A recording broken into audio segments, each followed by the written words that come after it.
Coach, I know the last game we talked about the defense and just how it was work. How do you feel like the guys sort of switched on maybe in this game? Yeah, I mean, I think it's hard to focus uh, collectively for 48 minutes. You know, I thought there was maybe a very short stretch, um, but there's a selflessness that is required to just defend no matter what's going on, and that's what I saw tonight.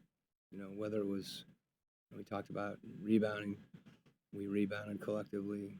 You know, we shared the ball, um, we passed the ball. You know, the things that I think our group needs to do to be successful, we did tonight, and you know, it's good that we were rewarded for it as well. And I know pregame you joked about taking 15 3-point attempts. He was close with 12. Just the continued confidence that he's had of just when he's open, just letting it fly. Yeah, I wasn't joking.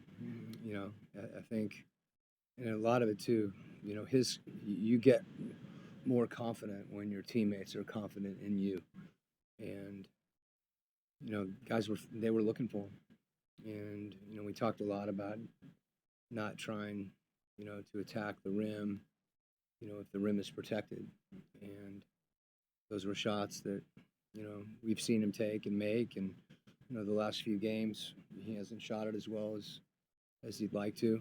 Um, but you know, he got in and did extra work, and you know, it showed tonight.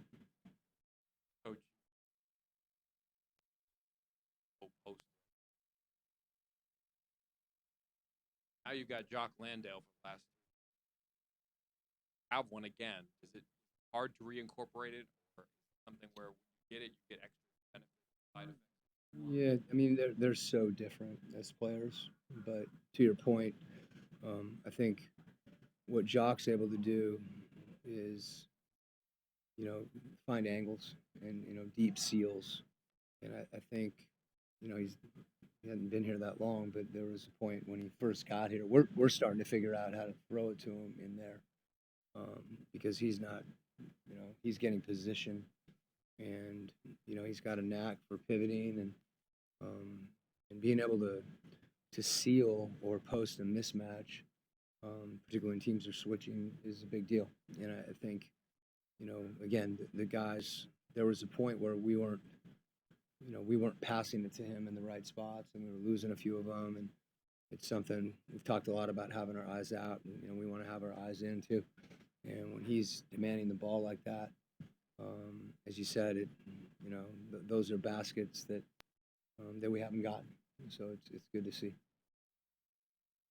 Coach, your starting lineup with CJ, Nikhil, Dyson, Jalen, Onyeka, they're statistically, even though obviously the sample size isn't huge, one of the best 5-man units in basketball right now. Can you talk about what makes those five that special, and maybe especially what CJ has done to fit into that so quickly? Yeah, it's you know there was about a week or 2 week period where those guys were really trying to figure it out, and you know I think you know the three of them and not only those guys but Dyson and O and I thought it was true of our team tonight as far as them moving the ball and you know not caring you know who gets the shot, just making the right play and um, you know they are all capable of making plays, and I think what you saw tonight is they're making plays for each other and playing to their strengths, and that's going to vary, you know, game to game. It's hard. You know, people talk about defining roles, you know, and that's a real thing, but also real is a group that's. I mean, this is the first time that Jonathan's played with JJ and Nikhil, so this has been a constant for us, and the thing that allows teams to gel is just the you know them throwing themselves into the team and being able to not worry about a lot of the numbers, the stuff that doesn't show up, the hockey assists, you know, whatever the case may be. And I think those guys have, you know, begun to really embrace that, and you know that makes you know the whole becomes greater than the sum of the parts. Okay.